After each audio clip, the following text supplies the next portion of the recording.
when inquiring minds want to know. If it is horrifying, shocking, devastating, incredible... How far will tabloid reporters go to get a story? We don't lie. The tricks of the tabloids are exposed on the next Night Talk with Jane Whitney. They blackmail, they get dirt, they get dish on these folks, and they use it as leverage. Is it mindless entertainment or a dirty business? Truth has gotten much stranger than fiction. On the next Night Talk with Jane Whitney. Monday at midnight on KATU Channel 2. Town Hall investigates healthcare bias against women, Sunday at 6. From ABC, this is World News Tonight with Peter Jennings. Good evening. There's been a call for order in the Democratic Party, and the former California Governor Jerry Brown is paying no attention whatsoever. At issue here is Jerry Brown's daily assault on the Democratic front-runner for the presidential nomination, Bill Clinton, which the Democratic leadership now believes often crosses the line beyond fairness to recklessness. Here's ABC's Morton Dean. Morning, Jerry. How are you? The party hierarchy is getting jittery about Jerry.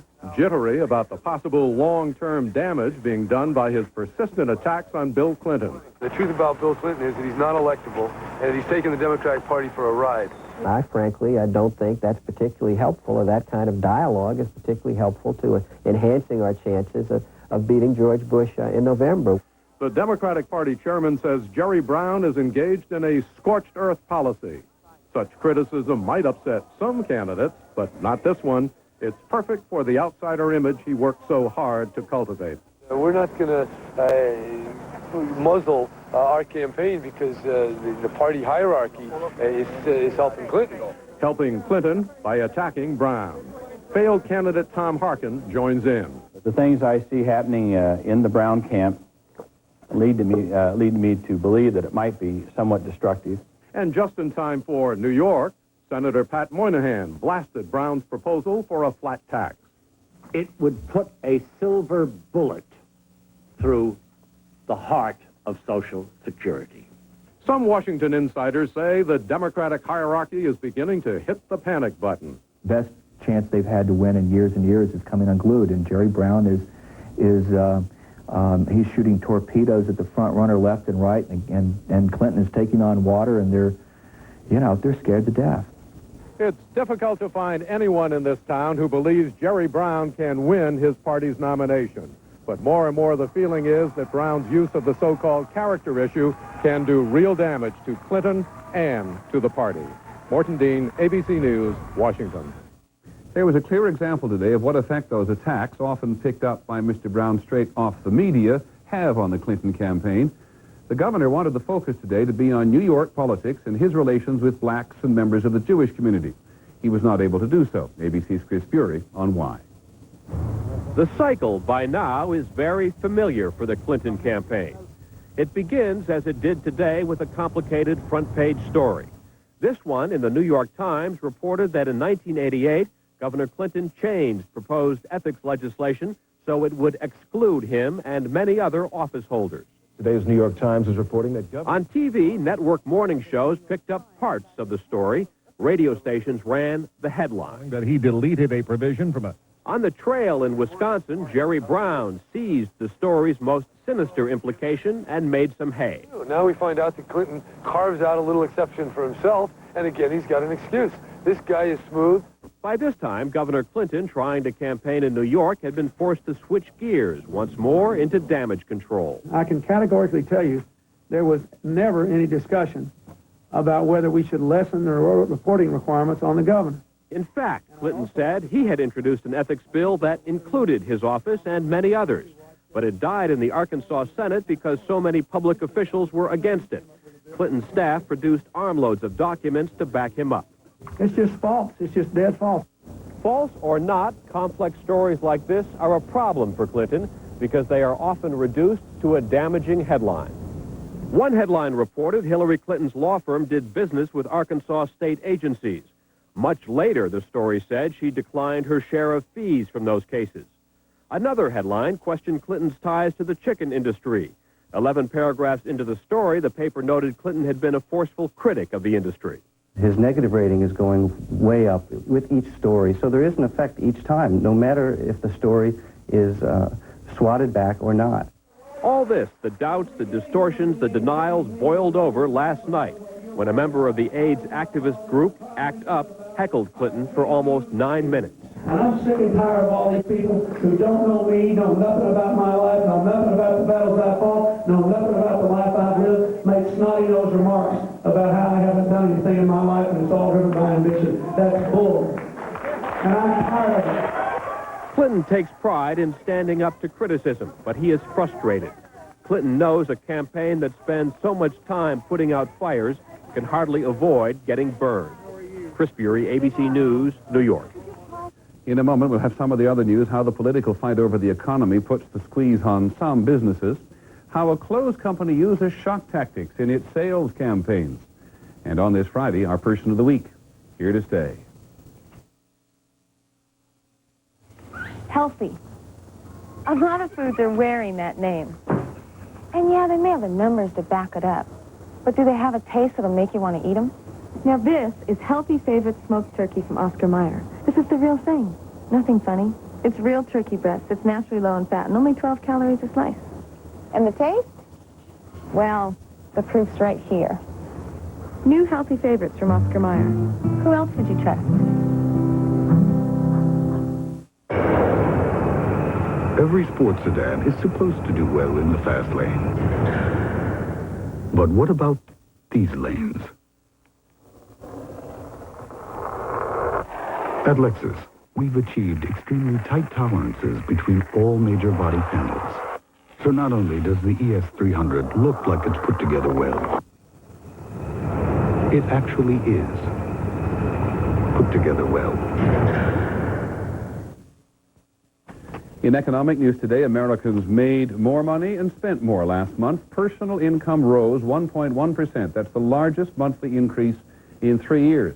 Personal spending went up almost as much. Our ABC News Money Magazine poll also shows a glimmer of improvement in consumer confidence. While only 15% think the economy is getting better, a majority no longer think it is getting worse. Here's an example of how all the political maneuvering over the economy can hurt some businesses that get caught in the middle.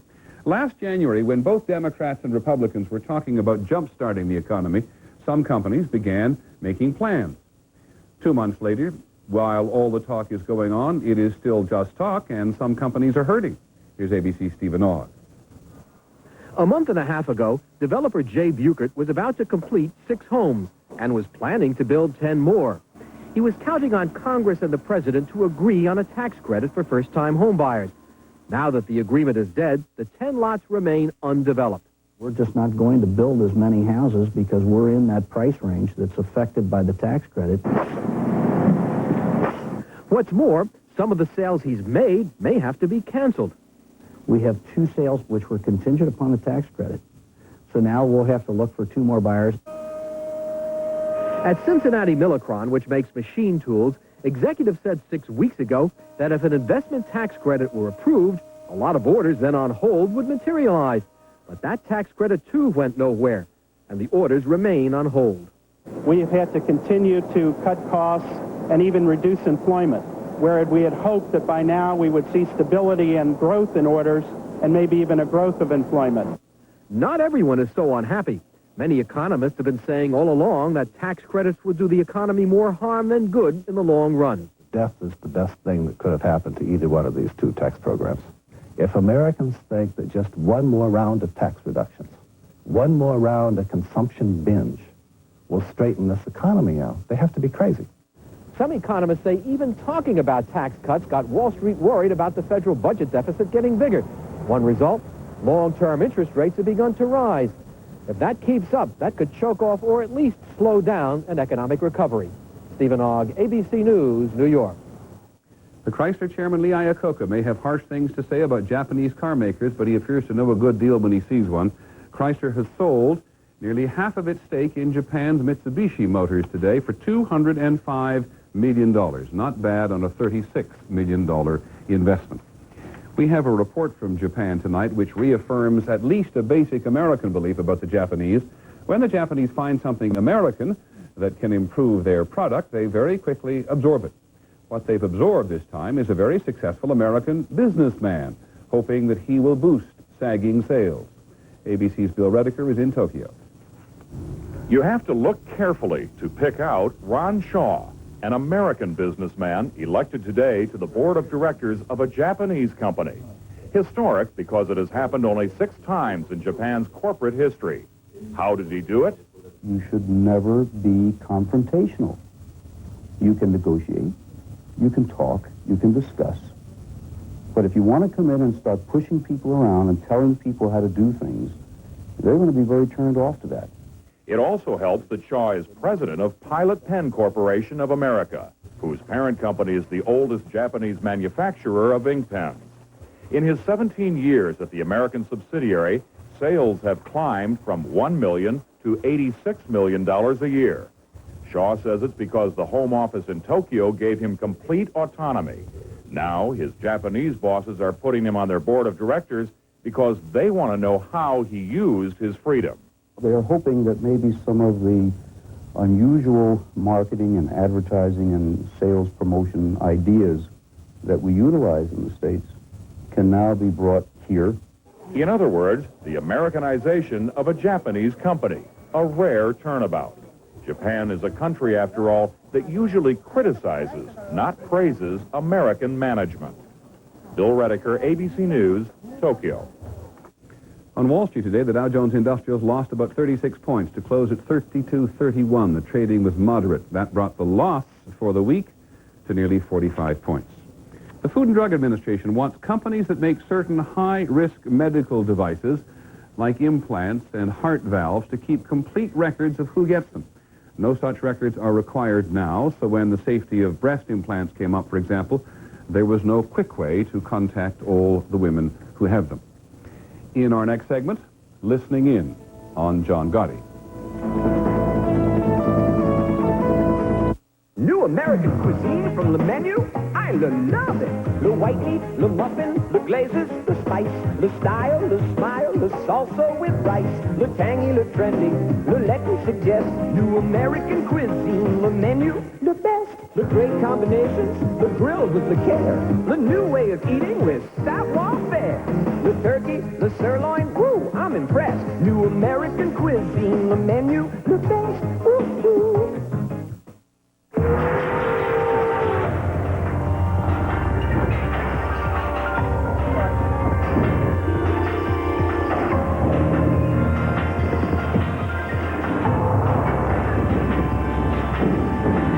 The Isuzu Trooper Right on time. has been thoughtfully redesigned to include a new suspension system, Honey, pothole. I see it. giving it an incredibly smooth, quiet ride on the road as well as off. Of course, these days, what's the difference? Easter is coming, and Burlington's having a sensational kids' clothing sale. These pretty spring dresses are reduced 1/3 to 1/2 off Burlington's original low prices. And these good-looking boys' suits are sale price at $39.75, even less for little boys. And these zip-line raincoats are also marked down to only $39.75. These days, when saving money is so important, Burlington Coat Factory is really the place to shop. But shop now. The kids' clothing sale at Burlington is a sellout every year. In New York City today, closing arguments in the federal racketeering trial of John Gotti. The government says he's the most powerful crime figure in America. Juries have acquitted him 3 times before, but this time the prosecutors say there is a difference. A powerful new breed of electronic bug. Here's ABC's Karen Burns. For years, federal agents had tried in vain to penetrate the wall of secrecy to document what organized crime was doing. They targeted every inch of territory the mafia frequented with cameras and listening devices. It's nothing better than having the words right out of the horse's mouth. But in the beginning, tapes were muddy and inaudible. In an earlier trial of John Gotti, tapes recorded in 1986, pivotal to the case, needed to be explained to the jury by the prosecutor. John Gotti has just become boss. And I would submit to you... Jurors were not persuaded, and the bad tapes became a factor in Gotti's acquittal. We've seen many cases where lack of clarity has possibly led to or been a major factor in acquittals or hung juries. FBI agents realized they had to develop clearer audio recordings if they were to prosecute mobsters successfully. They were helped by the end of the Cold War and the advent of the CD player. Law enforcement and surveillance experts tell ABC News that federal agents got new high-tech equipment from intelligence agencies. And they say the development of digital audio for CD players and special filters enable them to pick up conversations as far as half a mile away. This wire, the size of 3 strands of hair, transmits sound. This mic is the size of a match head. And what appears to be an electrical outlet is really a bug. Your imagination is the only limit, really. The devices themselves are so small that it would be impossible for you to find it just by looking at it. Agents have reportedly planted devices in parking meters, cars, chandeliers, church walls, halls, and an elderly woman's apartment above a mafia club. Thanks to the new equipment, the tapes in Gotti's current trial are clearer, and so is the message on them. Anytime we got a partner and don't agree with us, we kill them. Technology has at least begun to break a centuries-old code of silence. Karen Burns, ABC News, New York. In other news today, the chief of the California public school system, Bill Honig, turned himself into state law enforcement officials. He's accused of using federal money to pay for employees of his wife's education consulting firm. Honig says his conservative political opponents are behind the charges, upset with his education reform, such as more thorough instruction in evolution. In Philadelphia, police have arrested a 50-year-old man who they believe had sex with as many as several hundred teenage boys. The man has AIDS. Police have identified 40 of the boys. The city has set up a special AIDS hotline for boys to call for help if they're afraid to tell their parents. We'll be back in a moment.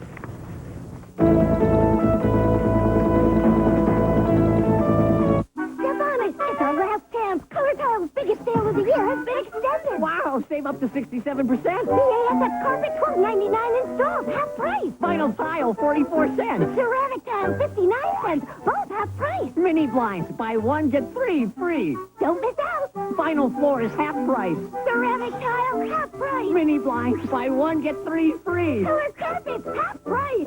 Color Tile's biggest sale of the year. Last 3 days. Sale ends Monday.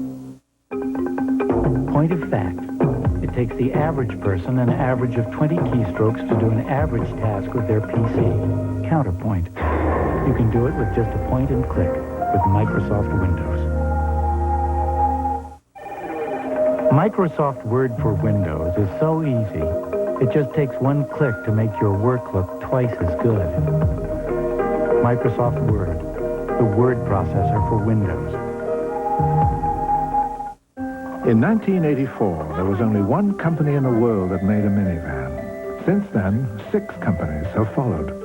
However, if you want one that offers anti-lock brakes, all-wheel drive, a driver's airbag, and a built-in child seat, there's only one company you can turn to. We're ready.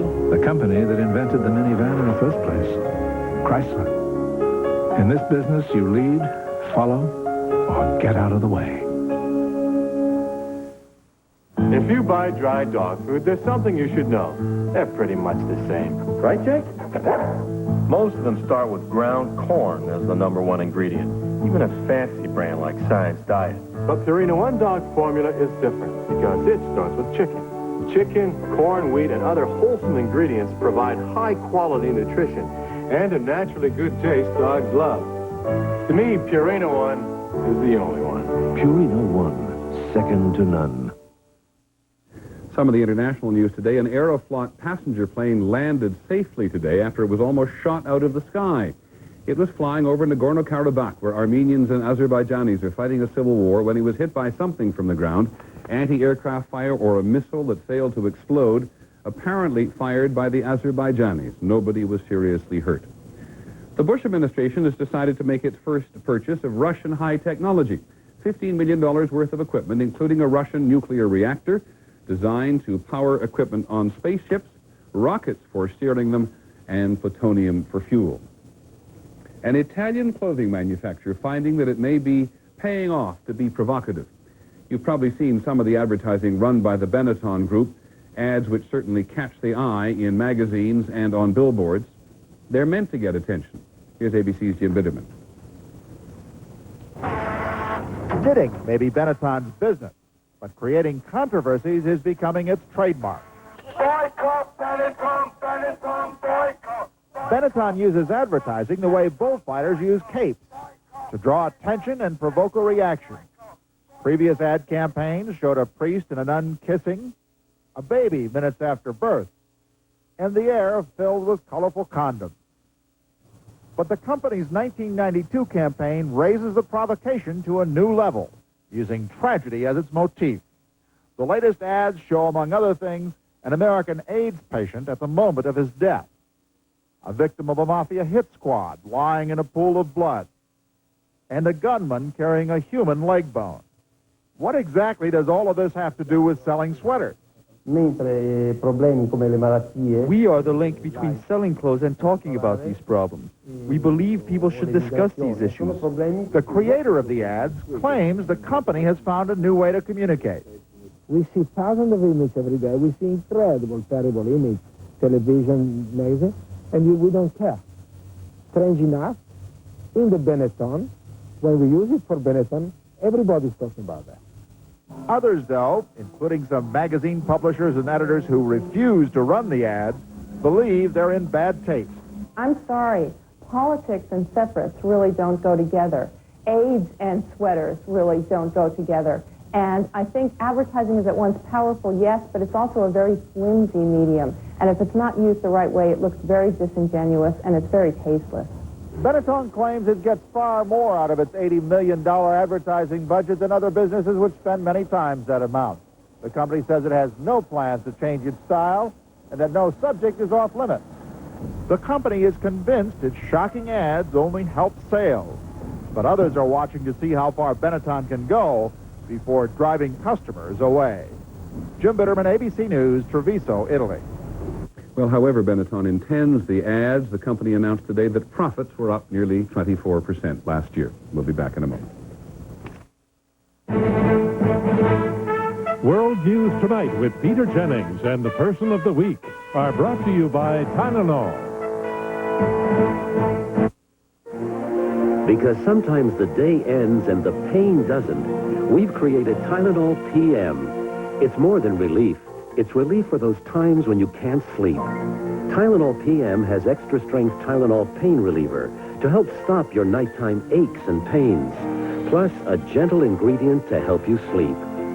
So you can wake up refreshed in the morning.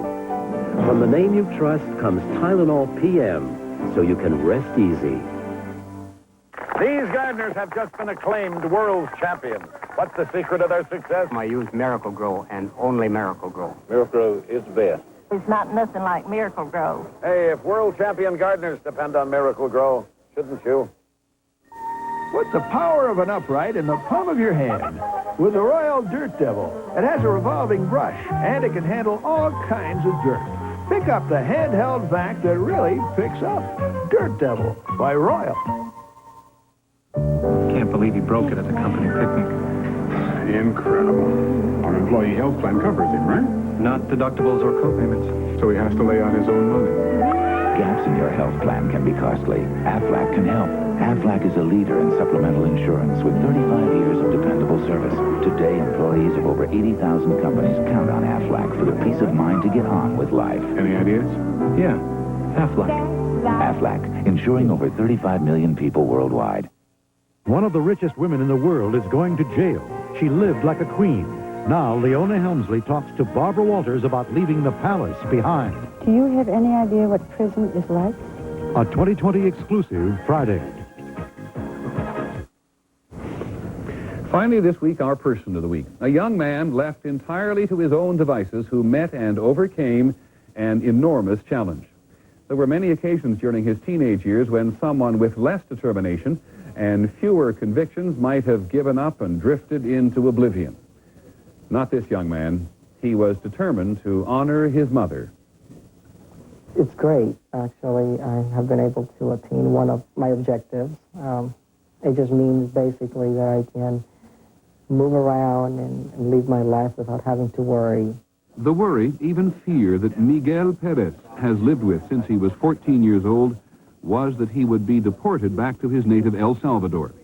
Yesterday in Los Angeles, the Immigration Service, the INS, finally put his mind at ease.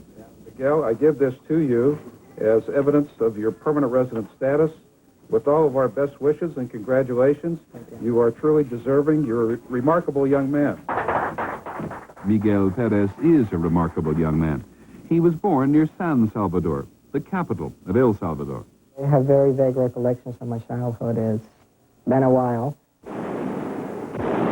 What he does remember is a bloody civil war and his mother's strong opposition to the killing. A lot of young men were being drafted into the armed forces, and they were being killed.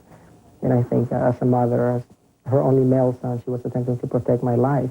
One avenue was to leave the country and seek refuge in another country. That was 1984. Miguel was 14. His mother, Elena, had a heart condition. Nonetheless, she took him by the hand and made it as far as Tijuana, Mexico. And then, like tens of thousands of other refugees from Mexico and Central America, she took her young son and sneaked across the border into the United States. And we were in American soil for about 5 minutes when we were apprehended. The rest of the trip was courtesy of the Border Patrol. As soon as they were in custody, Elena Perez applied for political asylum. But only weeks later, Elena, his mother, died of a heart attack. Miguel was suddenly alone in a strange land. When she died, I just promised her that I would carry on with what she wanted me to, and that was to complete my schooling and become someone. In his quest to become an American, Miguel went first to live with his sister in Long Beach, California, who had come to the U.S. legally. He entered high school without speaking a word of English. It was a sink or swim situation. I had to learn English or die, basically. Miguel is a very determined young man. He graduated 12th in his class of 500. Still, his immigration status was undecided, so he went on to college at Cal State Dominguez Hills, where he majored in psychology and once again excelled. His case was noticed by Congressman Mervyn Dimely of California. Dimely gave Miguel a part-time job in his local office and found him an immigration lawyer. This is part of what this country's all about, giving immigrants a chance to succeed, especially when they show promise and they're willing to work hard and study. In 1990, Miguel's request for asylum was denied, and he was ordered deported. His lawyer, along with Congressman Dimely and many of his professors, appealed to the INS on grounds that Miguel had lived an exemplary life here for 7 years. The INS said it would reconsider. While the INS was making up its mind, Miguel Perez graduated from Cal State and was the valedictorian of his class. He is currently on scholarship at Penn State University studying for his Ph.D. in public health education. He wants to teach and assist people in maintaining their health and hopefully keeping a few dollars in their pocketbooks. I've got all the 1099s and all the W-2s, so... And this morning, Miguel Perez got his first taste of what it really means to be an official American resident. He began to do his income tax. Now that the country has accepted him, he reminds us of the thousands like him who have so much to offer. We may speak a different language, we may look different, but we share the same ideals, we have the same dreams, and, you know, we want to make a contribution. And so we choose Miguel Perez. The man from immigration said this is part of the American dream come true. For his part, young Mr. Perez says, I had faith in the system. That's our report on World News Tonight. I'm Peter Jennings. Have a good weekend. We'll see you on Monday. Good night.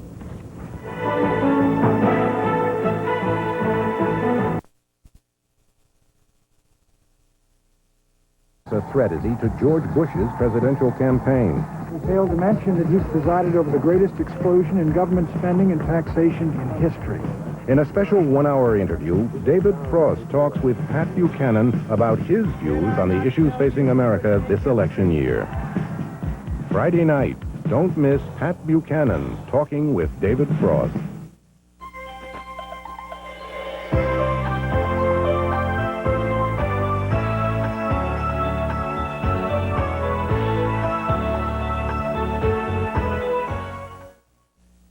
Funding for the McNeil-Lehrer News Hour has been provided by ODS Health Plan, the group medical plan that meets the needs of more than 600,000 Oregonians by providing a broad range of medical and dental coverage and responsive service.